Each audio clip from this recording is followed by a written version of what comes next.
Well, I think we're going to go ahead and get started today. First off, I just want to thank you all so much for being here. Welcome to Austin Design Week 2021. We are glad that you are here. My name is Kelsey, and I'm a volunteer with ADW this year. So we want to make sure that you saw this up here so you know how to connect with us. Please hit us up on social, and we'd love for you to use the hashtag as you're attending things throughout the week. We're both hashtag ADW21 and hashtag Futuring, which is our theme for the event this year. So please tag your experiences throughout the week so we can all keep the conversation going. Additionally, I want to encourage you to check out our schedule. You can go to that bit.ly address and you can see the programming happening throughout the week. There's free events all week long, some online, some in person in Austin. So please do check that out. We'd love to see you at more. Also, want to say a huge thank you, particularly to this group. We have our sponsors that have made this event possible, and wonderful organizations also doing really forward work in the design and creative communities. And we're so grateful today. We're joined from two of our champion sponsors, both the Zebra and PayPal. So thank y'all for being here. My name is Kelsey, and I am very excited to be leading us through this conversation today.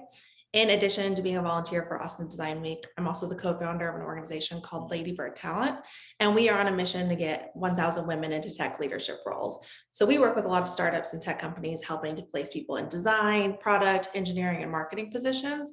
And so I'm very excited to have this talent conversation because it's something I spend a lot of my time and energy on, and I'm very grateful to have these experts here sharing what's happening on their teams. To say it's been a memorable time in hiring is quite an understatement. You're hearing some phrases like the great resignation or the great COVID job churn, or the one I think has the most flair is the turnover tsunami. So there's just a lot of transition happening, putting our design leaders having not only the opportunity and challenge of guiding strategy and designers, but also how are they retaining talent on their teams. So we're super grateful for these panelists today. They're going to share us their experiences. So I'm going to have them introduce themselves. We've asked them to do a brief icebreaker question. So each panelist is going to let you know their name, what their specialty is, what they do in their organization. And they're also going to be telling us if they were designing something other than what they do in their day job, what would they be designing? So Marie, would you introduce yourself first, please? Yes. Hi, everyone. My name is Marie Carlton. I am the director of product design at the Zebra. And the Zebra is a platform that allows you to compare car insurance and home insurance and multiple lines of insurance. So you get real-time quotes, which is really, really exciting. And I think I'm a design geek. I think I would be doing something related to design. I love interior design and jewelry making, so I'll probably be doing that. Awesome. Anel, you want to say hello? I can. I'm Anel Muller. I'm a director of design operations. If I could design anything, I was gonna say, because I'm in design operations, I just want to organize these folks on this call. But then I realized that the thing I would love to be able to design is rides at Disney World. Like, that would be amazing to be an Imagineer. So I'm gonna go with that one. I love it. And I'd love for those to be organized too. So I like that skill set combining. Awesome. Tony, you want to let him give your intro? Sure. Yeah, I'm Tony Amde. I'm UX director for platform experiences at PayPal, and I actually start architecture, so my interest kind of ties into that as well with furniture. But I did work at Disney briefly, and I was amazed to actually watching some Imagineers creating something off in a parking lot, and I was like, that's what I would love to do. So I'm going to copy you now. Awesome. Right? That's pretty cool when you think about it. You're like, wait. It's out of my scope of capabilities, so I'm really impressed that your brains even want to tackle such a fun project. That being said, we are so grateful to have you here. I think it's a really awesome opportunity for all of us. We have a lot of people dialed in today to really get a peek under the hoods. I think what's really notable about the teams you lead is they're not just retaining talent, but they're also growing and advancing their careers and really thriving in those roles. So I think we're all have a lot to learn from you. I'm really appreciative that you're all here to share what's going on internally at your teams. So thank you so much, first of all. Jumping kind of into the discussion, I think if nothing else, this last year has really taught us to be flexible and to pivot, and there's a lot of change happening. So kind of reflecting back in the last year and a half, what are the main changes you've seen on your teams? Yeah, I can start. I'll say our team essentially doubled in size last year. But that was really exciting because we actually have had the opportunity to add more levels. Now we have more management, more senior levels, associate designers. So the growth of the team has been really exciting. But I'd say the Zebra was not remote when the pandemic happened last year. So we've really had to adjust the way that we work or process. We were lucky that we had tools already like Miro that allowed us to make the transition to a remote work environment easier. So we started using those tools more. Like we started making sure that we were sharing our design process more instead of just saying, hey, we have a meeting, here's a whiteboard, right? It's just like being very intentional about that. And but something that I really noticed last year too was the amount of time people were spending at work changed drastically. Because before people were driving to work, taking lunch breaks, walking somewhere, right? Like now it was people were at their computers from 9 to 5. And you were hearing more things about like, I'm feeling burned out, I'm feeling tired. So we started really paying attention to that. And we did things like encourage everyone to block their lunchtime. Just block that hour, make sure that you disconnect. The Zebra now also does half day Fridays. So everybody gets to work half a day on a Friday. Again, just kind of like giving everyone time to adjust. And I think that really led us to be even more strategic to the time that we're spending together as a team. I think something else that we lose a little bit with remote environments was that human connection. So now we're really thoughtful about it. We are making sure that we're creating an environment inside the design team and at the Zebra that it's safe, that you have that psychological safety, that it's creative. So people really get to come back to the design team, feel safe and feel that they can talk to each other and get to know each other. Because yeah, it's honestly basic things as having your one-on-one with your direct reports every week. Just that time together is just so important. Yeah, I love the intentionality about it. Tony, how has the team over at PayPal changed over the last year and a half? Yeah, a lot of similarities. I think also to that point of like being on video all the time and not having that in between time to see people, it's made it where you really have to be intentional to spend time with each other and trying to make sure that time, both that time's blocked out, but that also the irony there is then it adds to more and more meetings and trying to make sure you block out time to have time that's not meetings as well. We also started recently having focus Wednesdays where we're just like non-meeting days unless it's something really critical, which has helped a lot. We used to kind of what's the term for it? Unofficially had Fridays kind of like that, but because it was unofficial, it was really hit or miss of whether you could count on it. And then we also, every 6 weeks, we have a wellness day. So the entire company globally, everybody has the day off, which is, I think, one of my favorite things. We just had one last Friday, and it's what I hate is when you go on vacation and you come back and you spend twice as much time trying to catch up. But when everybody gets to take the day off and no one's going to be doing stuff while you're gone, it makes it where you can actually have that break. Wow. It sounds like a lot of like wonderful intentional culture changes happened. Has much happened changing the way the design team works together within organizations? Have you able to roll out any new processes or anything to keep the team collaborating well? And Ella, might be something you could speak to as well. Yeah, it was really interesting during the pandemic. I would say that one of the biggest challenges we had at PayPal was the fact that we had so many people in person and so many people distributed, and the meetings that would happen, if you weren't in the room, it was really hard to connect with the folks that were in Guatemala or Bangalore. And the pandemic really level set everybody. And everybody all of a sudden is in the box. And I think that just that action just changed the dynamics of collaboration and really leveraging the tools that we used, including, Miro. We adopted Figma in the middle of all this. I think all that just really started paving the way. But I think how we use Slack and how we actually started having those human moments of, water cooler moments, the silly moments. I think that also helped create a much more honest, transparent, real communication channel for the team. Yeah, it's wonderful. So as things are changing, are you seeing a change in like the skills that your team needs? What's the most in demand? What are you looking for? How are you skilling your team up? Like, is there a new need that's come out of this last year and a half?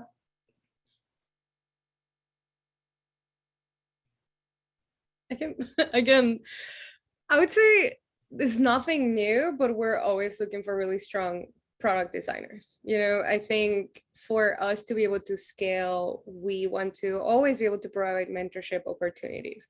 And to be able to do that, we're not expecting the managers to be the only person that's always helping others, right? So we know that if we have strong designers, then we can open the opportunities to have more associate designers and then start elevating the team together. And I really think like that great UX, great design is when the ecosystem seems very seamlessly put together, but I think that really starts with the team. I would say a role that I have found harder to fill is UX writing. I think if we think that people have opinions about design and the things that people design, just wait till you see writing. It's like a lot of people seem to have more opinions about it, and UX writing still seems a little bit newer to our industry. So it's hard to find people who understand the difference between long form and short form, and then have that UX experience too in between. So I would say product designers and UX writers. That's really good insight. Are y'all seeing similar on your end? Yeah, I think a lot of the core skills are really the same. I think some of the things that are more with kind of adapting to the past couple of years are all things that and even like, for example, our switch to Figma, we don't necessarily expect someone to already know Figma, but we've all had to ramp up to it. So we expect that to be those kind of things to be a potentially a learning curve for people, but really just like having a really good UX process and also trying to make sure that that's not all exactly the same, but getting there's kind of a diversity of thought, also making sure people kind of different approaches to how they handle UX as well. Yeah, I like that you both touched on the idea of like, how are we growing designers as well? So kind of like thinking about that, like do you have anything in place on your team, really thinking of talent development? So say we have someone coming in, maybe at an associate level, what programs are in place? What are your recommendations to us as we continue to grow that talent in-house? I could jump back in with that. I guess one of the things for us is hiring at all levels and making sure that people have examples of like who's good at the level I'm at versus the level multiple levels up that I could see as kind of like we all kind of learn from seeing somebody else doing something, no matter what that is in life. And so for quite a while, we didn't actually have any individual contributors above lead level. And it was hard for people to know how could they grow their career without having to become a manager. And so in the last couple of years, we've had we're adding more and more principal designers. And it's been great for people to see, oh, this is what I could be if this is what I want to switch in, or also see, oh, that's actually not what I thought it was going to be. I don't want to do that and I want to do something else. And so just trying to make sure that there's multiple avenues of where someone can go and helping kind of show those examples and help them with how they can get to those places. How do you show them? Like, is there like a opportunity for them to shadow or have conversations? Like, or is it just the culture pretty organic so they can meet those people naturally? Yeah, it's a great question. We try to make sure people are sharing their work a lot, and we have a thing every 6 to 8 weeks called State of the Union, where each team gets to have 7 minutes to walk through the things they've done in the past 6 to 8 weeks, and it's always a different designer on the team. So you get exposed to different people on teams and see them present, see them talk about what they've done, and it really adds a lot of transparency of what's going on and who's gotten to do what. I love that. I love that strategy. Anel, maybe you don't have anything to add? Yeah, I was just, I think one of the big things with learning or career paths and being able to grow is, I think it's also important to change the narrative around promotions and titles. I think a lot of times, especially the younger folk, come into organizations and they think that, moving up in your career is that next level. And I think it's really on folks like myself, overseeing design operations, folks overseeing employee experience, people strategy, to really move away from that being the beacon of progress and really finding other opportunities like mentoring, either being a mentor, being a mentee, and finding opportunities like that, thinking about job rotation programs within teams, to be able to grow and have more of depth and breadth of knowledge of what's going on in an organization, and not just being in this one single role, working on this one single corner piece of a product that you become an expert on, but you don't really have the visibility of the end-to-end experience. So I think there's a lot of opportunity there, especially now because of this environment that we're in, to really change that narrative in organizations and help people also take ownership over that, and help them find new ways, not even new ways that have always been there, but have not gotten the spotlight, like promotions. So. Yeah, I love that.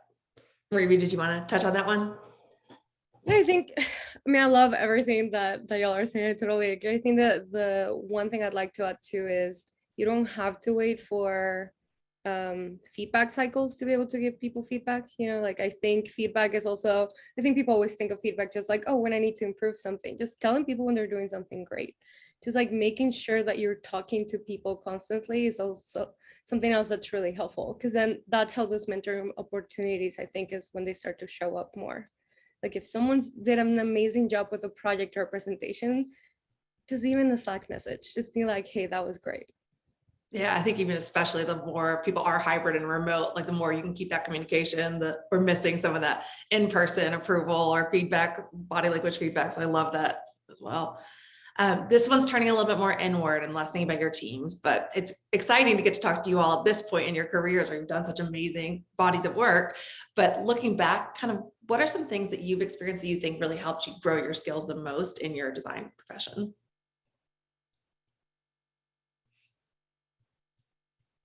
Whether it be a formal training or a project you've taken on. I'll start. I'll give you both a break. I think adversity, ambiguity, all the difficult, hard things that happen, it's never the moments or the stuff that's linear in front of you. I think for me, I've always grown when, through failure, or, when something unexpected happens that might not be the best thing in the world. And you're like, oh, wait, yeah, I didn't think about it that way. Let me, right turn. There's a right turn here. I think you also have to really trust your gut, and know when you've reached the limit of your own growth, whether it's in a role or in a company, or even in a career path. There's so many people that I've encountered over the years that I've been in design that might have started, as a program manager and have become design ops and now are leading service design projects. So, I think it's just being open to opportunities and really doubling down on the things you're interested in your work. It's not the title or the level, it's the quality, the stuff that's in there that gets you up every morning.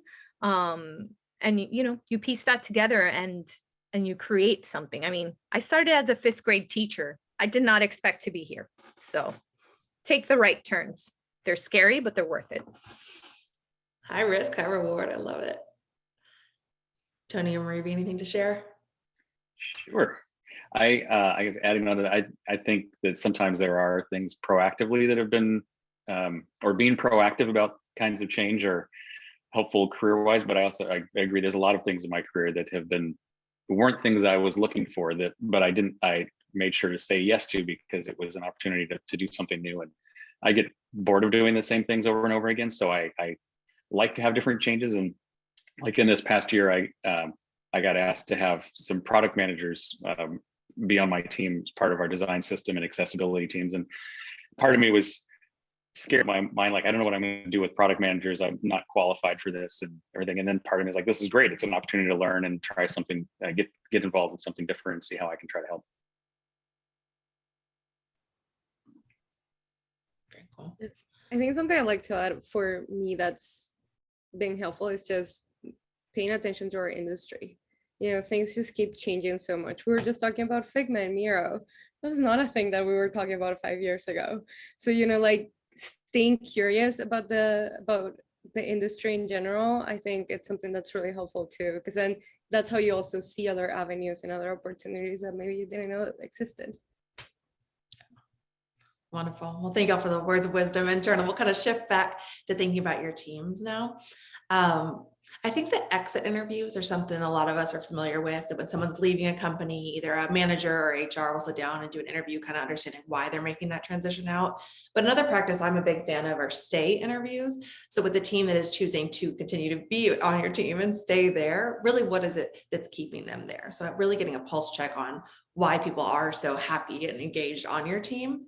So either from formal things like stay interviews or just anecdotally, what do you think is keeping designers to stay on their teams? What's retaining designers to stay within the organizations they're already at?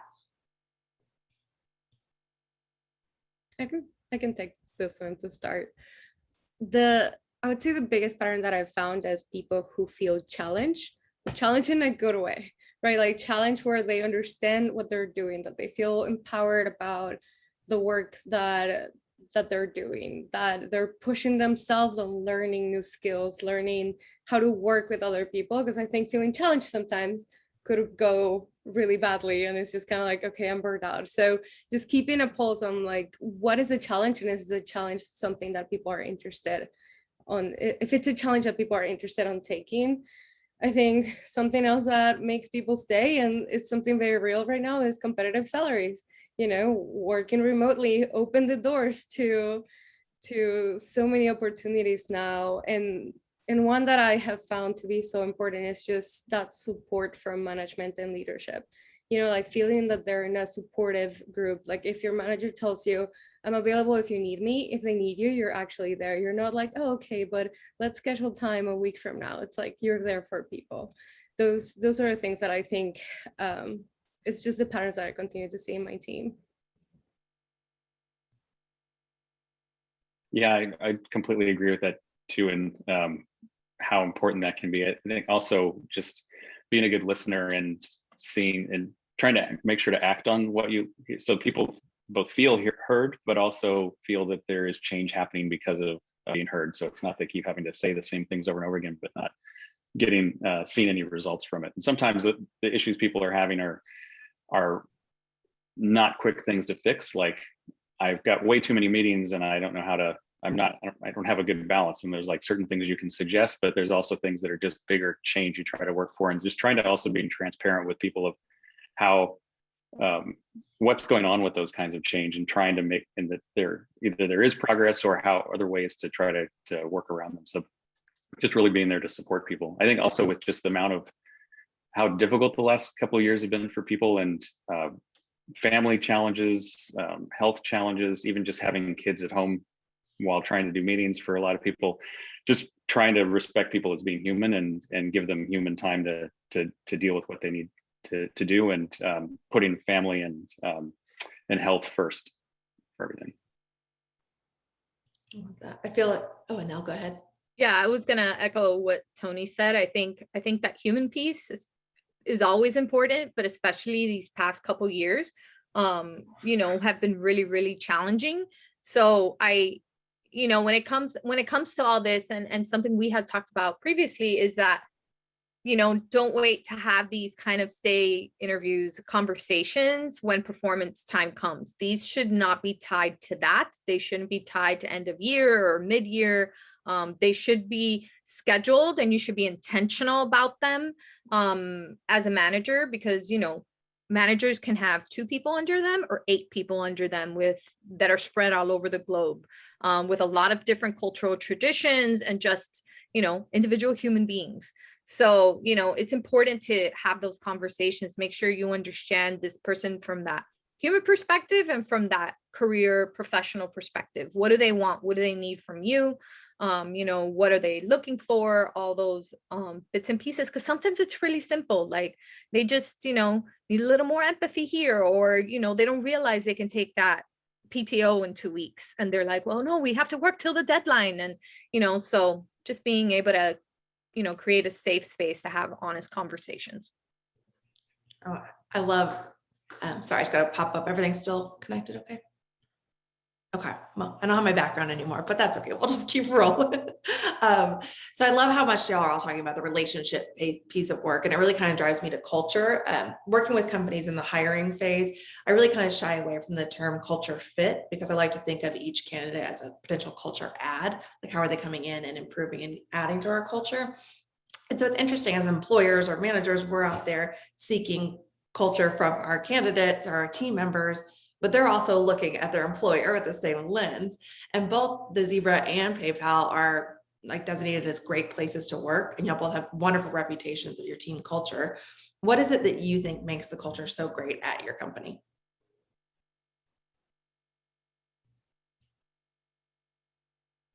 I could go ahead and go.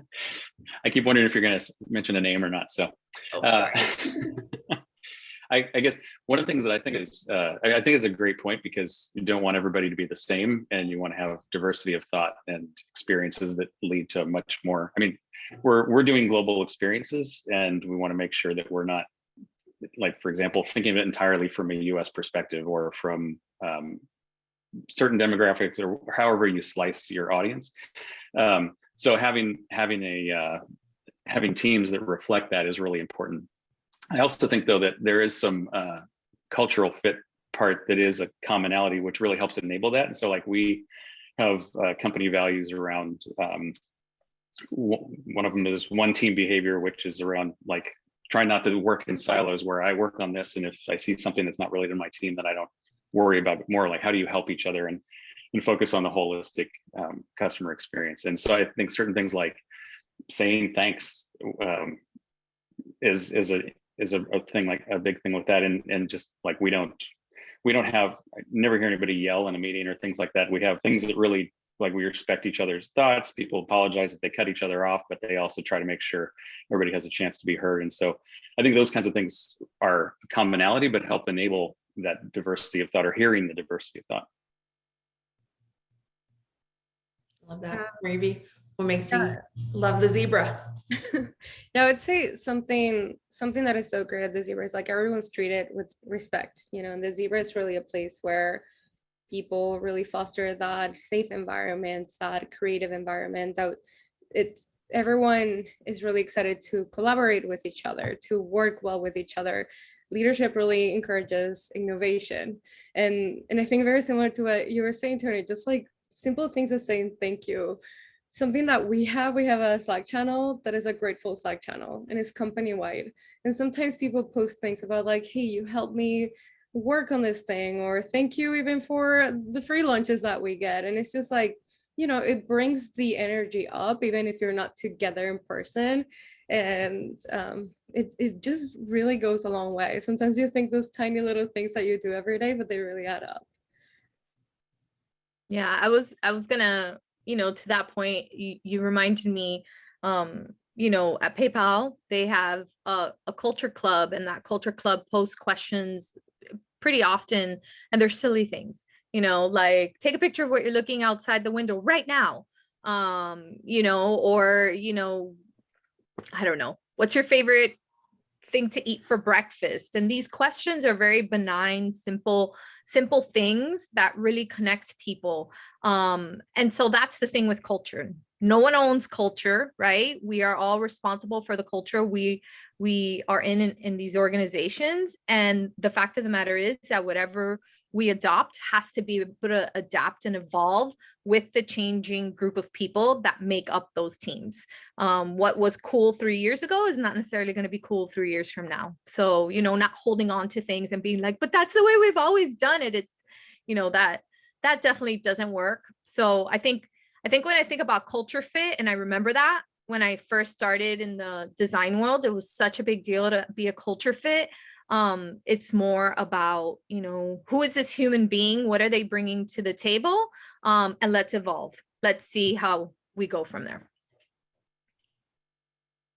I have to give a quick plug to Anel, because when 2020 happened and we were all like, we can't have lunch together, we can't do these things, we can't go out for drinks or whatever, how are we going to hold together as a culture? And there's a lot of awesome stuff, like with the culture club that Anel did, that really, like, those questions, you just see how much people respond. You can see hundreds of posts of people answering what they had for breakfast or whatever the question is. That it's just a great way to continually get to know each other.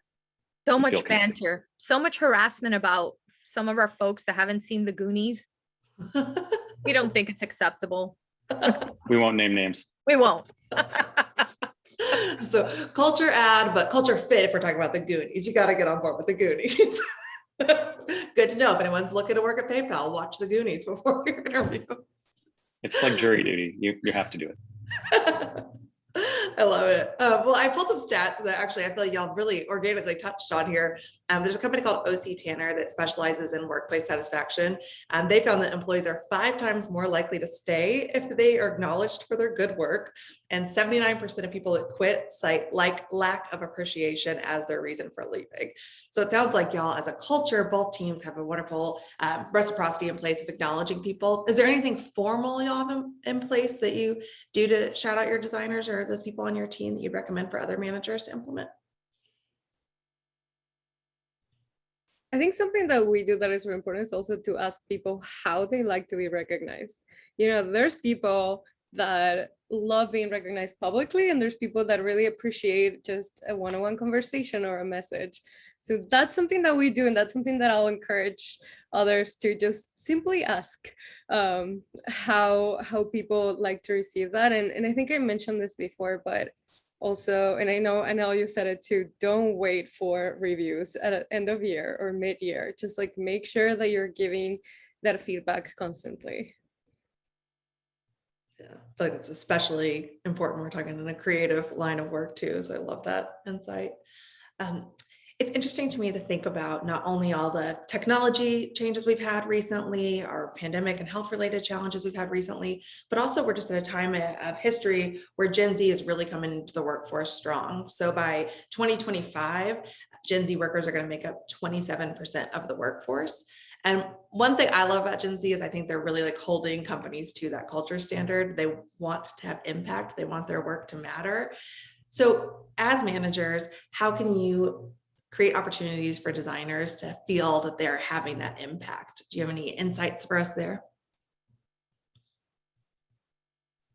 Yeah, I can add. Well, so I guess not to sound like a PR plug or anything, but our mission at PayPal is to democratize finances, and that is one of those things that a lot of times when you do interviews and ask why somebody's applied for a role, that's something that they talk about, and sometimes it's what the product's also sometimes what we do as a company. Like, well, I won't get into specifics, but things we do as a company to act to help communities and people around the world, and so that's part of it. But inevitably, not every job is going to be doing something impactful all the time, and so I think trying to set expectations of what you can be doing as part of the kind of core part of your role and what it's going to be, and then looking for opportunities that can be impactful. And sometimes that's projects that can come up and doing that. Sometimes that's we have different like kind of horizontal programs where people can participate to do things impactful, like our diversity and inclusion program, and making sure our experiences are inclusive and representative of everybody, and we're doing that in the right way. And then also like we have champion programs for accessibility in our design systems and other areas too, where you can volunteer to be kind of an extension of a team. So even if your core job is one thing, you can do this for your area and help participate. So I think there's a lot of things like that where you can proactively get involved for things to add more impact. I love that. Can you give an example of something that we're doing just inside the design team for people to feel heard, and also for management leadership to be able to get a good pulse about how the team is feeling? We send 2 surveys during the year, one during the middle of the year, one at the end of the year. And it's pretty short. I think it's about like 5 to 10 questions. And it asks things about how are you feeling when it comes to psychological safety? Do you feel that you can take risks? Do you feel that you can make mistakes? Do you feel that you can be vulnerable in front of each other? Another one is like, how are you feeling about time together? Like, do you think that the time together is valuable, that you don't have meetings just because you have to have the meetings? And I know we got some of these questions from Atlassian. Atlassian has really good resources if anyone is looking for inspiration for things like this. And then we take the results, and we either we give them to a team in an offsite, or we have a design meeting, and that just kind of like gives us a place to start and be like, okay, these are the 2 things that we're going to start focusing on this year. And something else that we do is that we're doing quarterly retros with just the design team, because we work with product engineer, research, all these other teams, but we think it's important just to know how are the designers doing.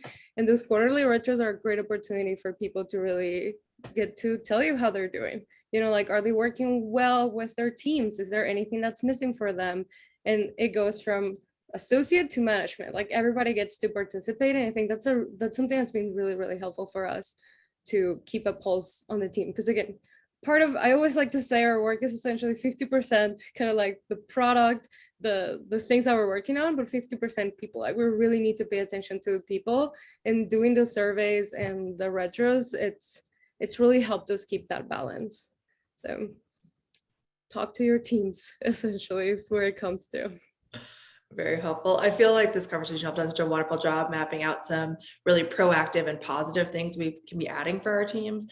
But there is the reality that there is so much transition happening right now, and so many teams are facing a retention problem with people resigning, whether that's for personal reasons or professional reasons or salary reasons, whatever that might be. So as we're in this highly competitive talent market, how can we start looking for signs of people that might be a flight risk or someone that we think might be starting to get that itch to leave? Do y'all have any recommendations how managers can start to be proactive about retaining talent and seeing who might be starting to get the itch to leave?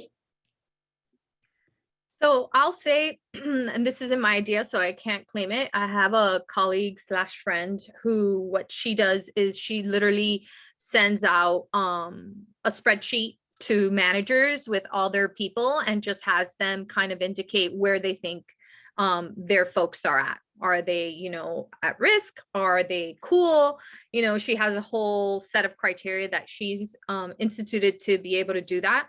And then, you know, after that piece, just taking that and having real candid conversations with the folks that are at risk.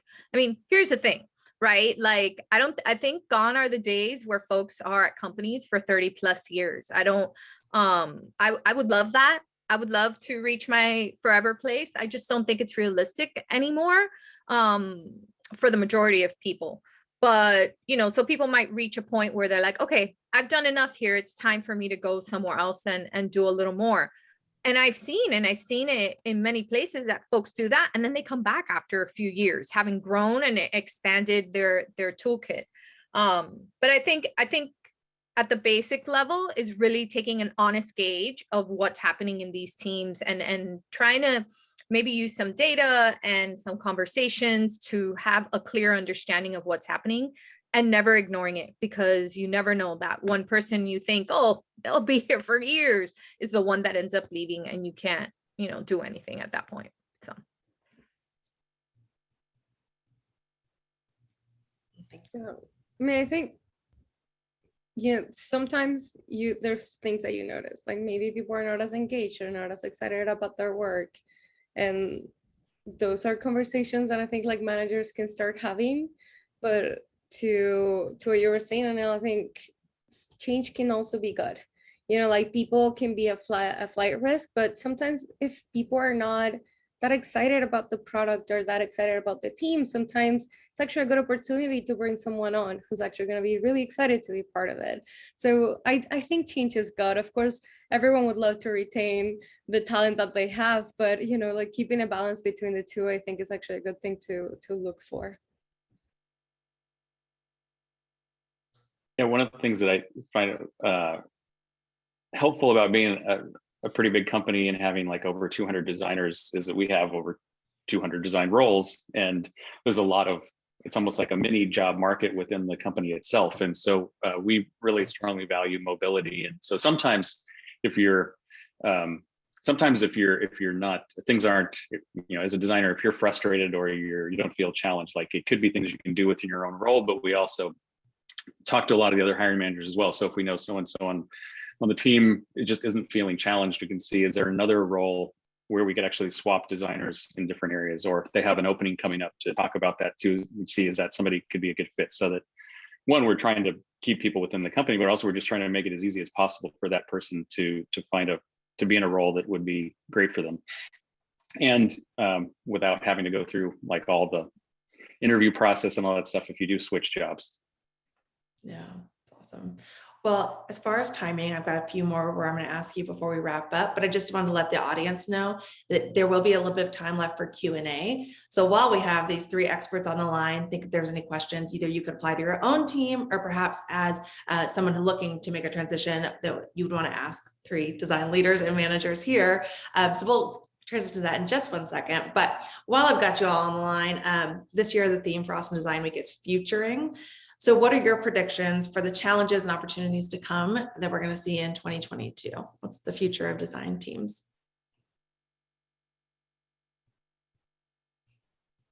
I am going to go with we've been talking about hiring and things like that. I see hiring as a challenge and an opportunity next year.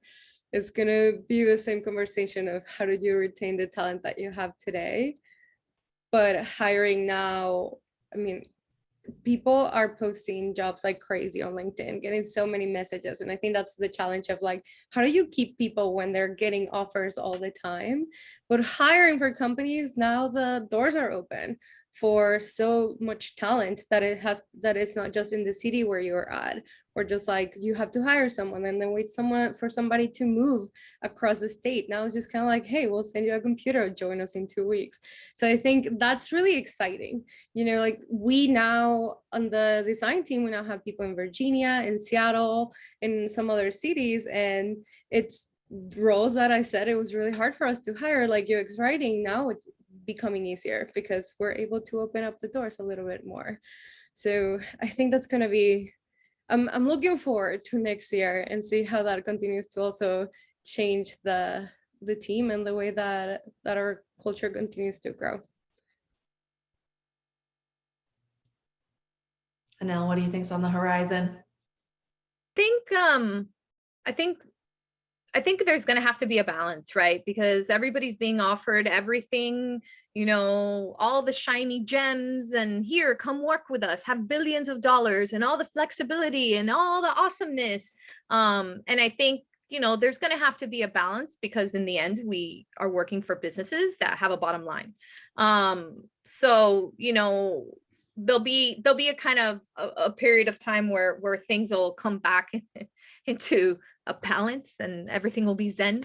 But I do think right now it's definitely the folks that are looking for those new opportunities. It's really so many options out there, so many ways to negotiate. You have so many more things on the table. It's not just about salary or RSUs or sign-on bonuses, but can I stay home?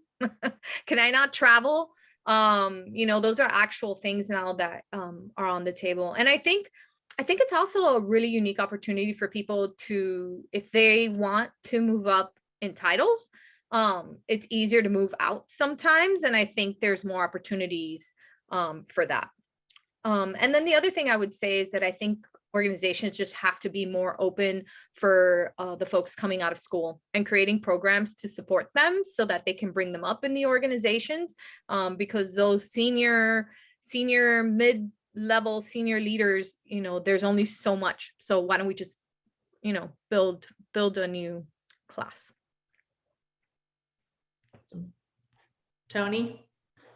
Yeah, I totally agree with that. I think, I guess I'd add on also the part about like the flexibility people have now. I think it'll be really interesting in 2022, and I guess we'll see if it actually happens in 2022 or gets pushed up from another variant or something. But offices opening and starting to have policies. The more offices that start to open and have a policy around how are they going to use their offices, I think it'll be interesting as more and more people have the opportunity to go to an office or the opportunity not to go to an office, like just to really reassess like what is the role of an office and how you work, and how is it important to you or not important to you, and then kind of looking at where you work or other companies and having that as part of that measurement of what's going to be the right company for you. Because I think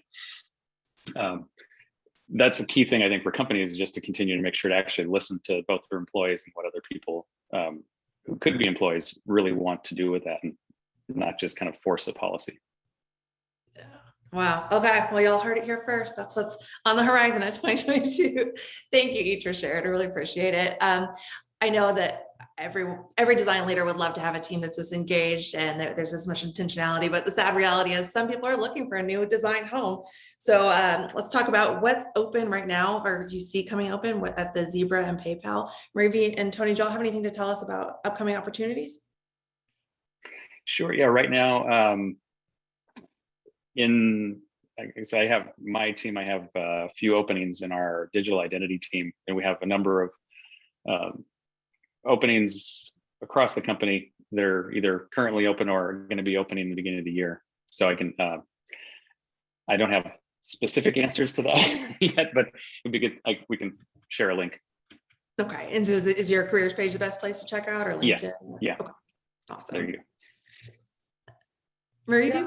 Yeah, for us, we're actually actively hiring a UX writing manager right now, mid-level product designers and designers. But next year in January, we're gonna start opening positions too for associate product designers. We know those are hard to come by, so we are going to have positions for that, and visual designers as well.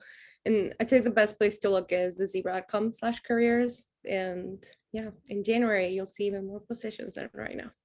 Awesome. And also, as a formal part of Austin Design Week on Friday, we're having the Futures Fair, which will be at the Riley Building downtown. So in addition to these teams, there'll be some other teams there that are also looking to grow, and we'd love to have you all come out. It'll be a very chill, informal gathering, but a good chance to kind of talk about opportunities and things on the horizon and close out the week all together.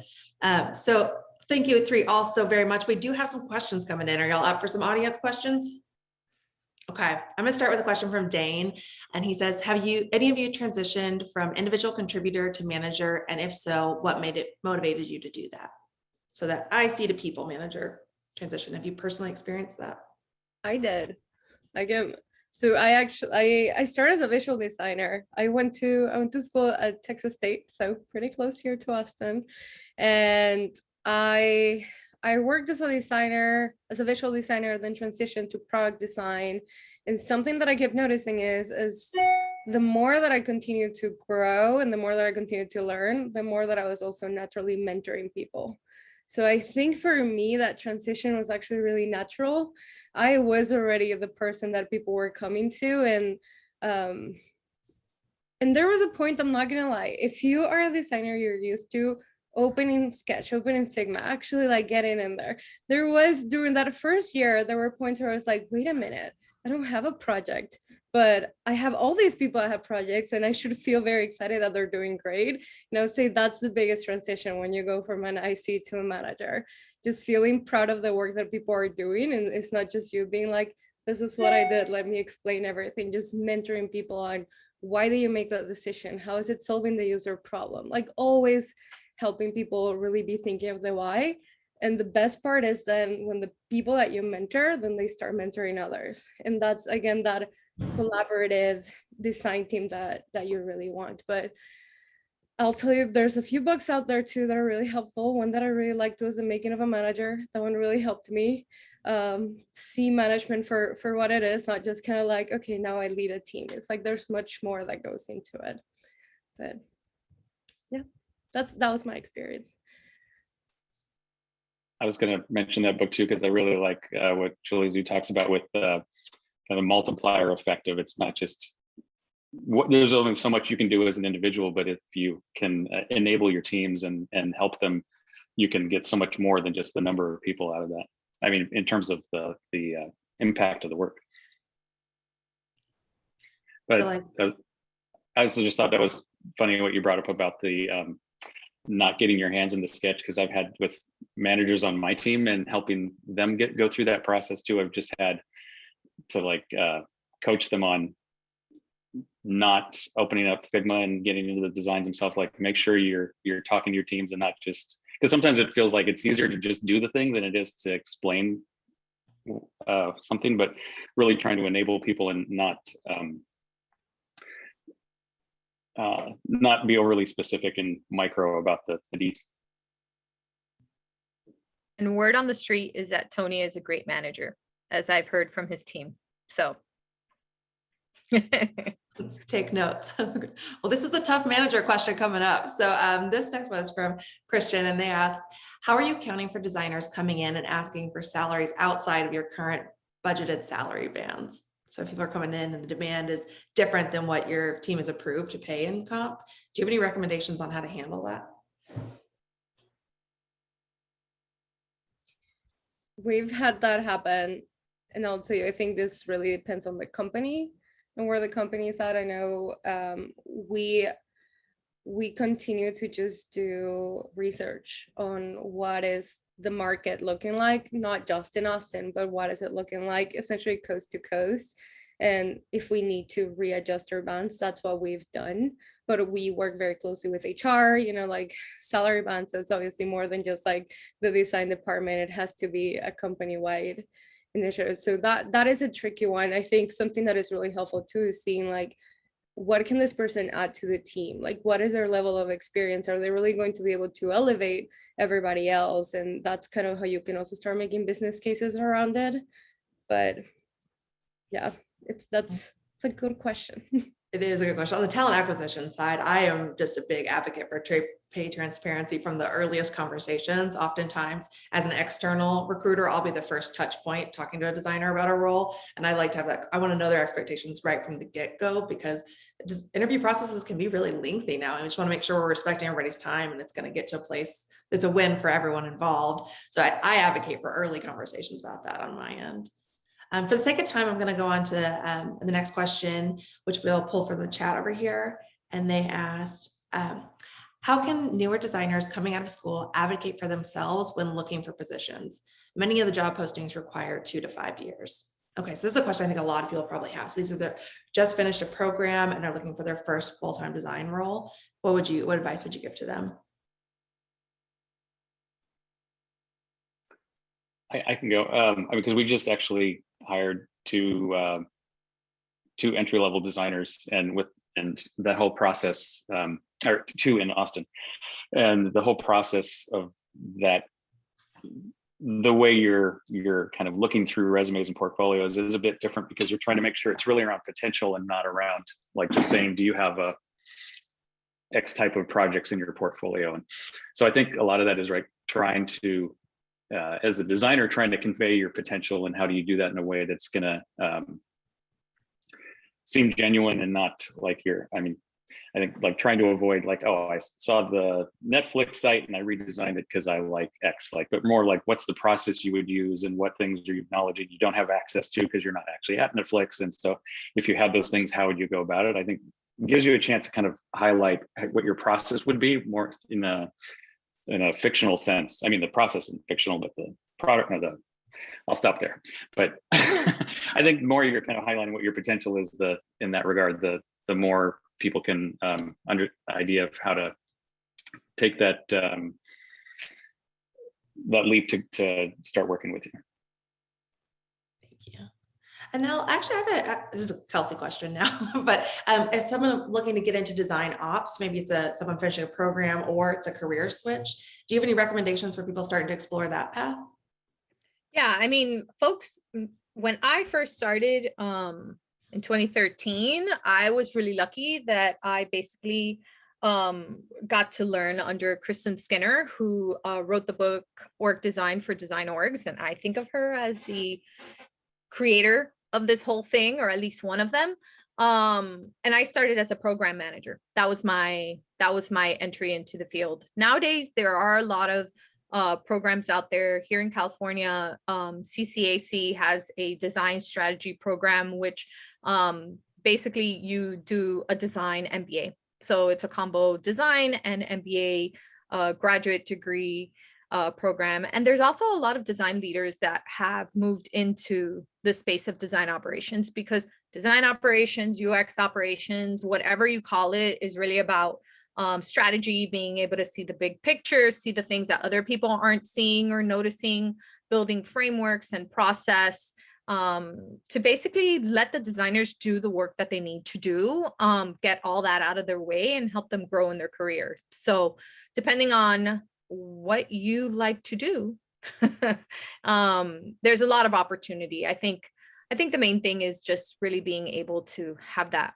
perspective and being able to build relationships, which is so key to the work that we do. Yeah.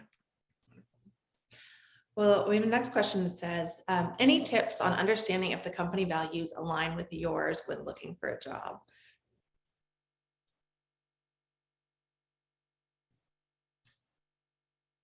No, that's an interesting one just because I feel like you can read them, right? You can read them on the website. You can get them in your invites for interviews and they can recite them. For me, it's kind of a gut feeling in those interactions that you have in those interviews and just, are you vibing with this person that you're talking to? How often are you going to have to work with this person? How is it feeling? It's something you can't almost grasp onto. So I think it is a lot of that. And I think it's understanding what does this company want to do in the world? I'm not interested in working in organizations that are not trying to make the world better or, bringing joy to people in one way or another.